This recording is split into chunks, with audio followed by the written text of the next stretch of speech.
Bueno, vamos a continuar con el método más usado para diseñar intercambiadores de calor. Ya revisamos algo del diseño con la parte esta del intercambiador concéntrico. Voy a reafirmar nada más a qué me refiero cuando digo diseño, antes de entrar en el método como tal. El diseño de intercambiador de calor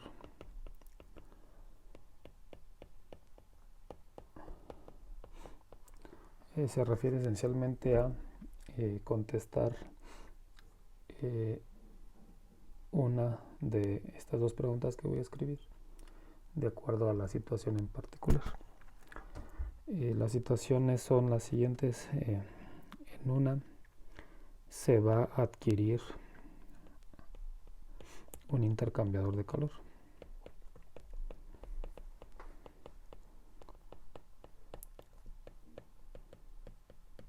¿Sí? Aquí no se dispone del intercambiador, solo está la necesidad. ¿Sí? En el sentido, por ejemplo, el caso sencillo de que necesitamos calentar agua de 20 a 80 grados a cierto flujo, esa es mi necesidad. ¿Con qué lo voy a hacer? Pues eso tendrá que ver en la planta que hay que pueda utilizar para calentar, si es vapor o lo que vaya a hacer. Pero esa es la primera situación. No tenemos intercambiador, vamos a comprar uno. Necesitamos que se haga el diseño. El diseño lo que va a establecer en esta parte es las dimensiones del intercambiador.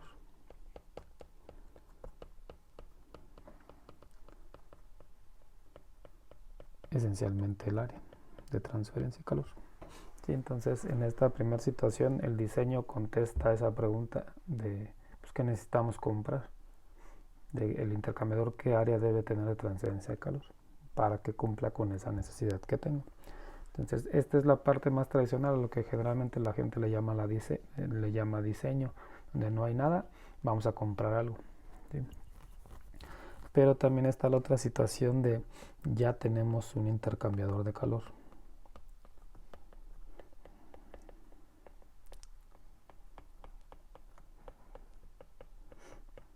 Y la pregunta que responde aquí el diseño es ¿qué podemos hacer con él?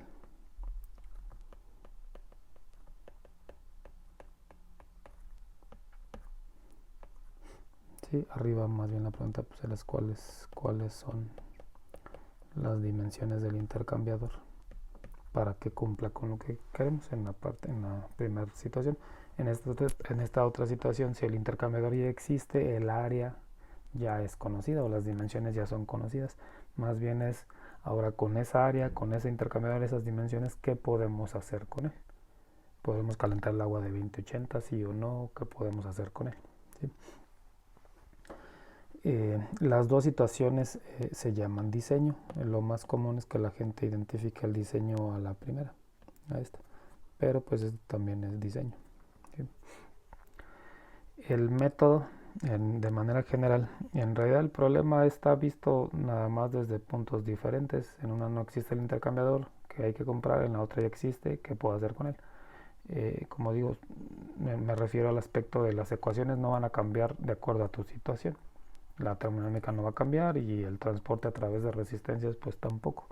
Entonces lo que vamos a poder ver en el diseño es que el método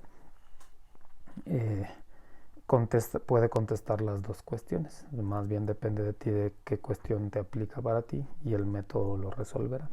¿Sí? Entonces voy a hablar primero del método y luego ya después hacemos ejemplos con las aplicaciones para las dos, ya sea que vayamos a comprar un intercambiador o ya tengamos uno. También voy a estar utilizando un software para hacer el diseño y eso lo vamos a ver más adelante. En este video solo quiero hablar del método como tal. Entonces vamos a empezar con eso. Vamos a considerar un intercambiador de calor a flujo a contracorriente, obviamente.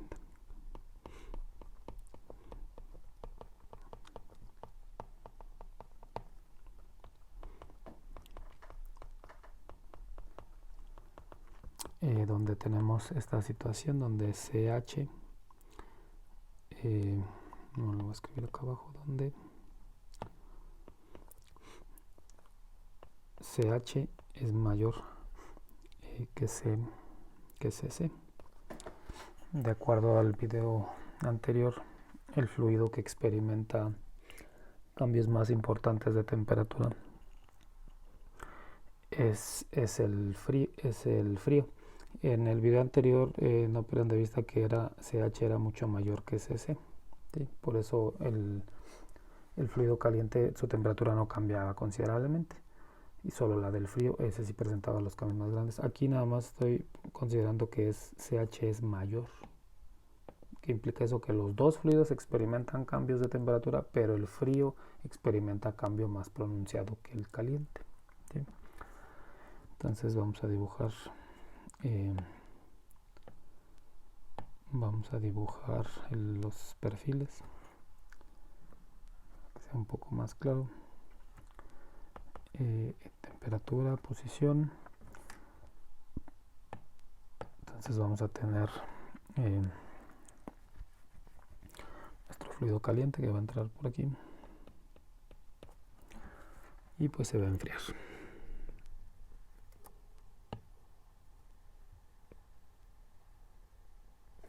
Algo así.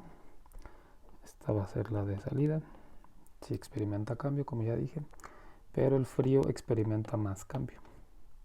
Entonces el frío va a entrar por acá y él va a subir más su temperatura. Y esta sería la de salida. ¿Sí? Entonces estamos hablando de esta situación. Los dos cambian su temperatura, pero el frío lo hace más que el otro. Bueno, este sería un perfil típico del intercambiador a flujo a contracorriente con CH mayor a CC. La pregunta a contestar es: ¿qué sucede? Esta figura que yo hice aquí, pues es por alguna longitud finita del intercambiador, obviamente. Pero ¿qué pasa si conceptualmente nos preguntamos qué pasa si la longitud del intercambiador es infinita? ¿Qué sucede si la longitud le voy a llamar L mayúscula? ¿Qué sucede si L tiende a infinito? ¿Qué pasa si nuestro intercambiador es larguísimo? ¿Sí? ¿Qué pasa si L tiende a infinito? Entonces lo voy a representar aquí mismo en esta figura. Lo que va a pasar es que el perfil del fluido frío va a cambiar más por la restricción que establecimos, y lo que va a pasar es, pues el intercambiador originalmente terminaba aquí en este punto y este era TCO, pero si no termina, lo que va a suceder es que la temperatura de la salida va a estar aumentando y aumentando y aumentando. Entonces este perfil, conforme el intercambiador se fuera haciendo más grande, pues va a empezar a subir y a subir. ¿Sí?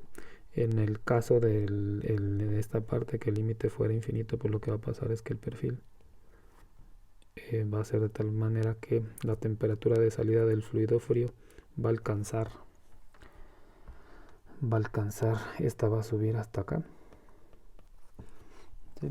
Entonces, ¿qué es lo que va a ocurrir? Que la temperatura de salida del fluido frío va a ser igual a la de entrada del fluido caliente para esta restricción y esta más de acá. ¿Sí? Eso es lo que sucedería, pues,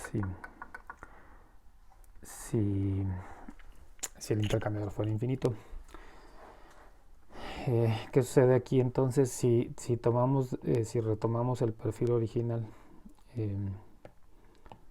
cuando era finito el intercambiador, es decir, la curva esta que está aquí abajo?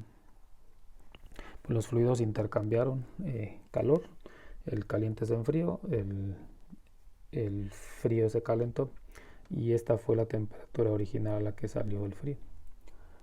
Entonces hubo una transferencia de calor, obviamente.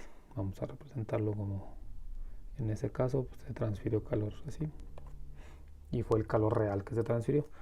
¿Qué es lo que pasa con esa Q conforme los perfiles empiezan a aumentar? Si el perfil ahora es este de aquí, pues ese calor, como la temperatura aumentó más, pues eso implica que Q debe haber aumentado. Y así conforme te vas moviendo, si te brincas al otro perfil, pues transferiste más calor.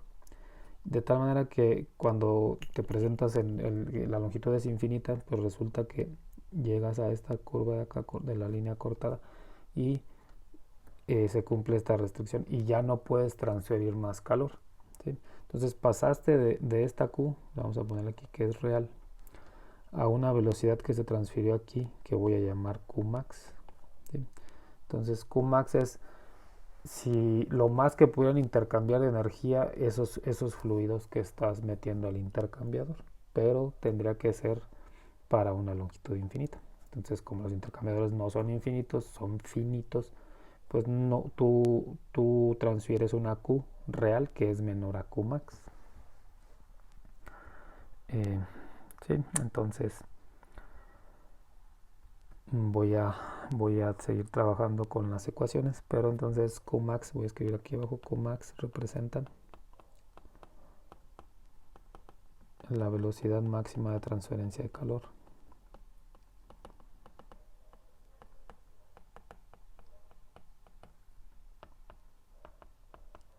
Como digo, si L tiende a ser infinito. Y la Q solita, pues va a ser nuestra velocidad real.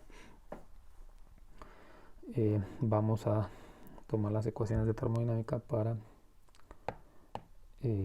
calcular Q con el fluido frío,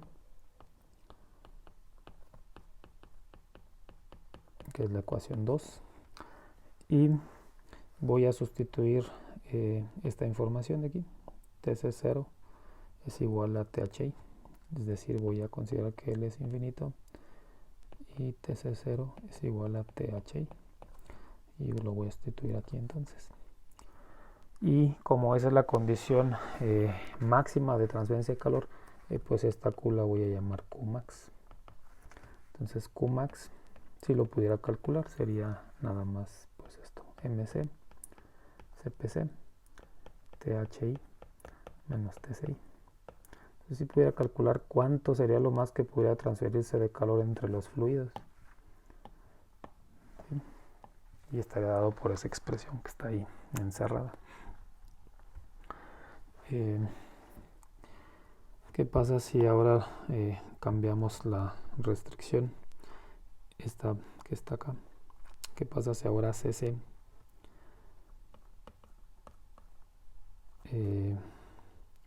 es más grande que CH? Entonces otra vez los dos fluidos van a presentar cambio importante de temperatura, pero el fluido caliente va a experimentar cambios más grandes que el otro, ¿sí? Y también lo voy a hacer para la restricción esta de pues L tiende a infinita.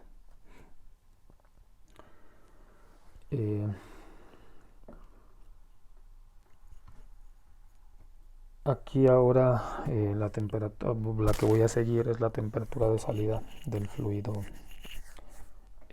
caliente, y que, como digo, va a experimentar cambios más grandes. Voy a hacerlo aquí encima de esta figura. Entonces ahora nos vamos a estar moviendo conforme hacemos más grande el intercambiador. Esta entonces empieza a bajar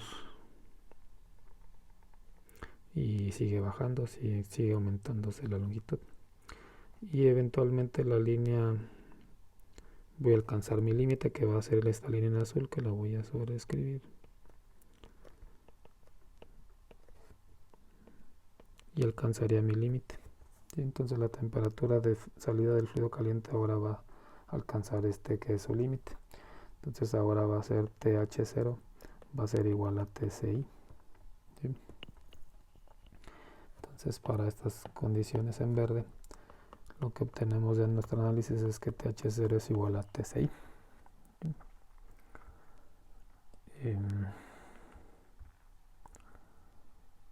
Y si tomamos la ecuación de termodinámica para calcular Q, que es la ecuación 1, que es la del balance del fluido caliente, que otra vez esta representaría mi velocidad de transferencia real, pero si sustituyo esta restricción, es decir, si sustituimos esto aquí, pues esta Q va a ser Qmax para estas condiciones.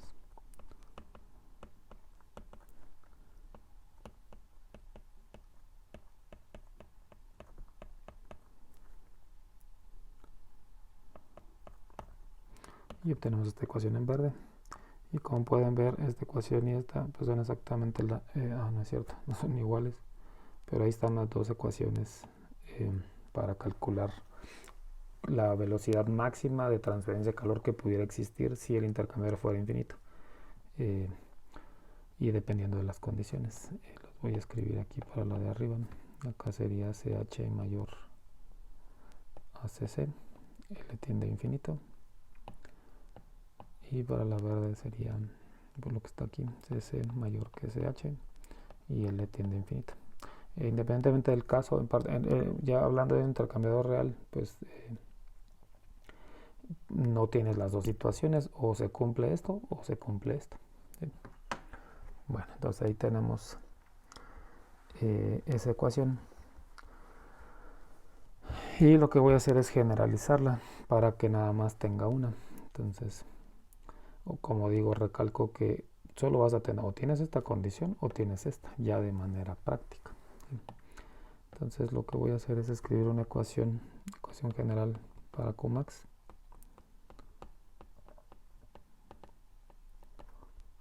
y va a ser esta Qmax Smin THI menos TSI. Lo que sí comparten las ecuaciones iguales es esta parte, la fuerza impulsora, y solo necesitamos las temperaturas de entrada de los fluidos.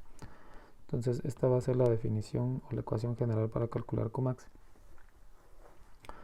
y ese Cmin que aparece ahí o es CC o es CH, una de las dos, no pueden ser las dos, ¿sí? ¿Cuál vamos a tomar? El que sea más pequeño, es decir, ya en la solución de algún problema calculamos S, calculamos CH y sustituimos el que sea más pequeño aquí, y eso nos va a permitir estimar Qmax, ¿sí? La velocidad máxima. Bueno, entonces hasta aquí está la definición de la velocidad máxima de transferencia de calor que pudieras intercambiar entre los fluidos, pero necesitarías un intercambiador infinito. Eso no va a pasar, entonces a la hora que el intercambiador es finito, pues no transfieres eso, transfieres una fracción de eso, y eso lo permite entonces definir una parte del nombre del método, que es la efectividad, y lo vamos a representar por epsilon. Y la efectividad es eso, la velocidad real de transferencia de calor en el intercambiador, y el otro sería por la velocidad máxima de transferencia de calor. Es decir, esa es una definición, es decir, la efectividad pues no es otra cosa que Q entre Qmax, ¿sí? Y claramente pues esa efectividad pues tiene que tener valores entre 0 si no transfieres nada, y el máximo pues sería 1 cuando Q es igual a Qmax, ¿sí? Como verán más adelante, hay intercambiadores muy malos donde la eficiencia anda en 0.5, pero hay intercambiadores que la eficiencia se acerca a ser 1. Bueno, eso define entonces la efectividad.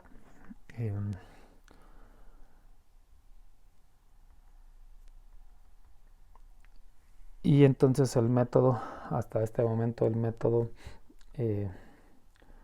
tiene de ecuaciones, las voy a escribir aquí, tiene de ecuaciones las de termodinámica, porque eso va a aplicar siempre.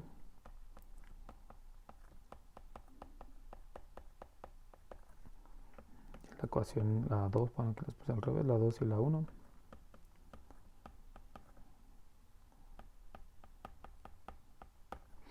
Y hasta ahorita pues tiene Qmax, que es min y esta de efectividad.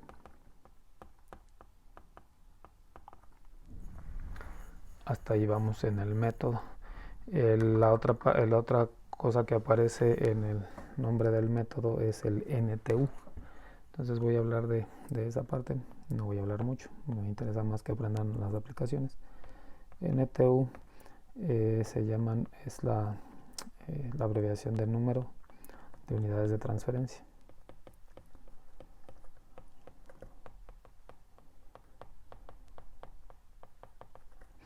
¿Sí?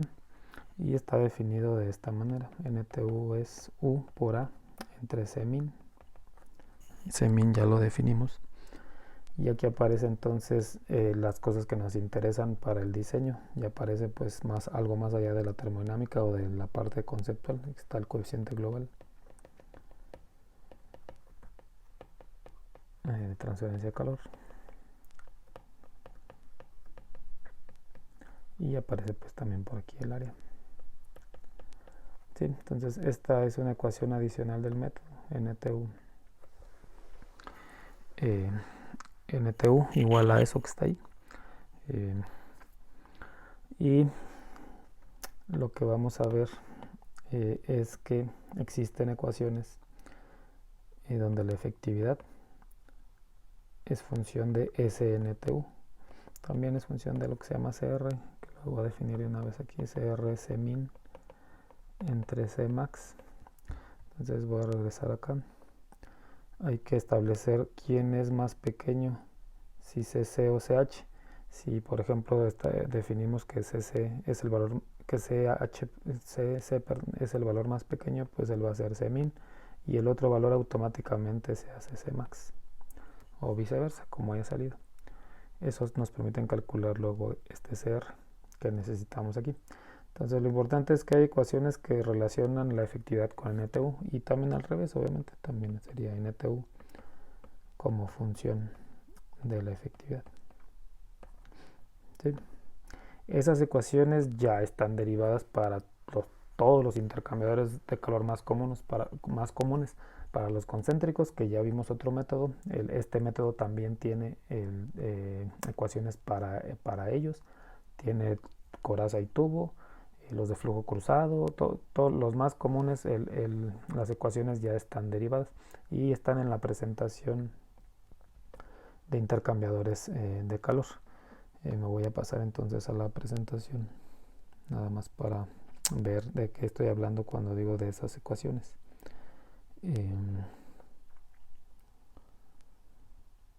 Aquí está la presentación que ya vimos al inicio de esta parte del curso. Y en estas dos diapositivas están esas ecuaciones.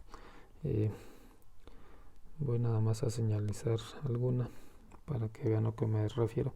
Entonces lo primero que está es por ejemplo el flujo a contracorriente y aquí está la ecuación, esta de aquí o la de abajo, digamos que esta, ¿sí? Esta ecuación que puse en ese cuadro es la que estoy representando en como epsilon o efectividad en función de NTU y CR. Aquí está NTU, aquí está CR, ¿sí? Entonces si tú conoces NTU y CR puedes calcular la efectividad, ¿sí? Aquí hay más ejemplos también para otros intercambiadores. Aquí están los de coraza y tubo. Ahí pueden ver las ecuaciones, un poco más complicadas, pero las ecuaciones ahí están. Flujo cruzado y una condición especial si CR es 0. Y también aquí en la presentación están las ecuaciones donde NTU, que son las mismas, nada más que aquí en la anterior están las ecuaciones resueltas para la efectividad, o la efectividad está despejada, pues. ¿Sí? Aquí está al revés, lo que está despejado o resuelto es NTU. Entonces voy a señalar otra vez nada más uno de ejemplo, el flujo cruzado. La ecuación pues es esto. Y ahora es al revés, es NTU.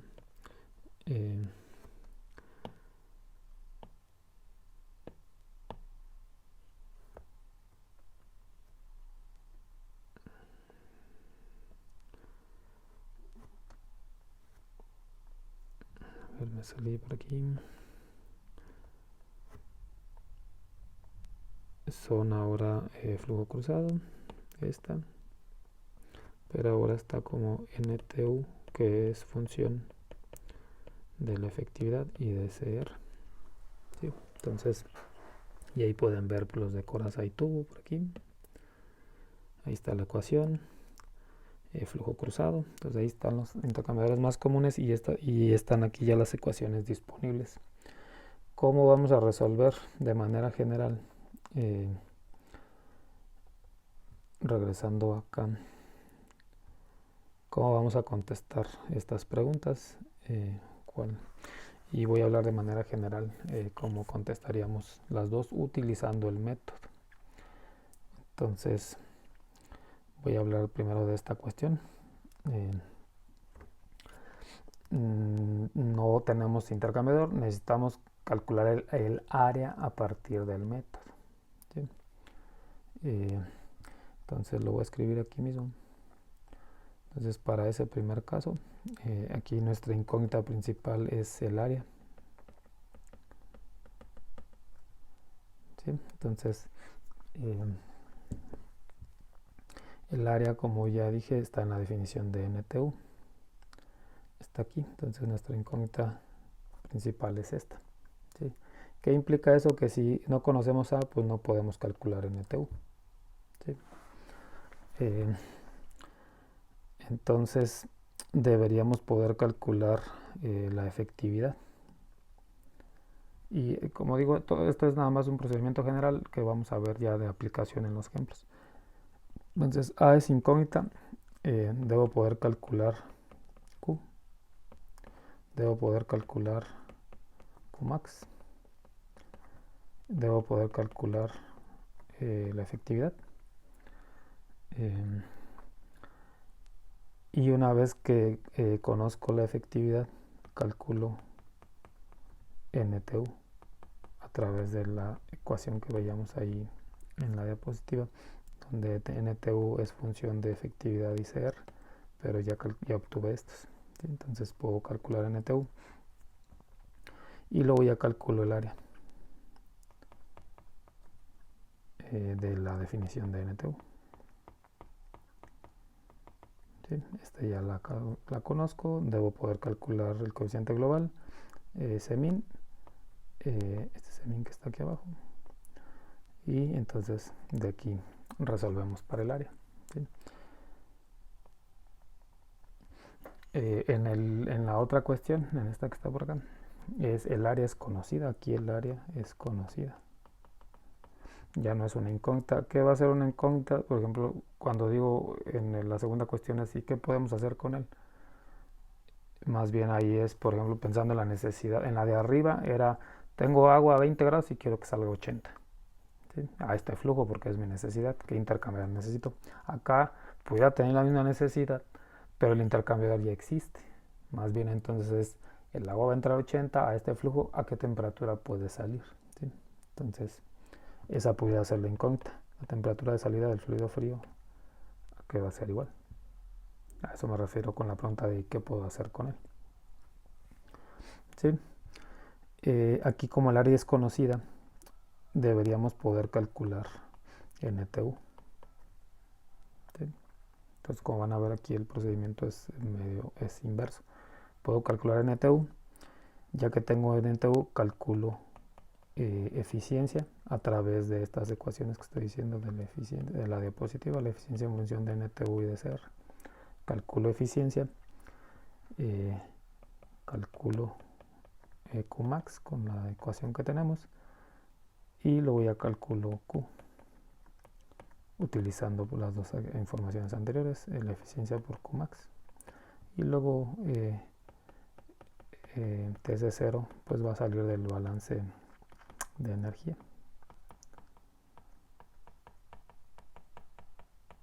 Ya obtuviste esta, todo lo demás tienes que calcular, tu incógnita sería TC0. ¿Sí? Entonces ahí está de manera general cómo es que el método contesta las dos preguntas. ¿Sí? Entonces en los siguientes videos voy a resolver un problema a mano, es decir, haciendo todos los cálculos, buscando la información en las tablas y luego voy a resolver ese mismo problema en un software y vamos a ver que es mucho más fácil. Si necesitamos la solución a mano, porque luego en el software nada más hay que escribir ecuaciones y tiene otras bondades el software, como ya veremos. Y luego voy a resolver otro problema, pero este sí ya nada más va a ser en el software, porque verán que es mucho más sencillo. Eh, y estos dos problemas de los que hablo son, uno es para la primera cuestión y otro es para la segunda.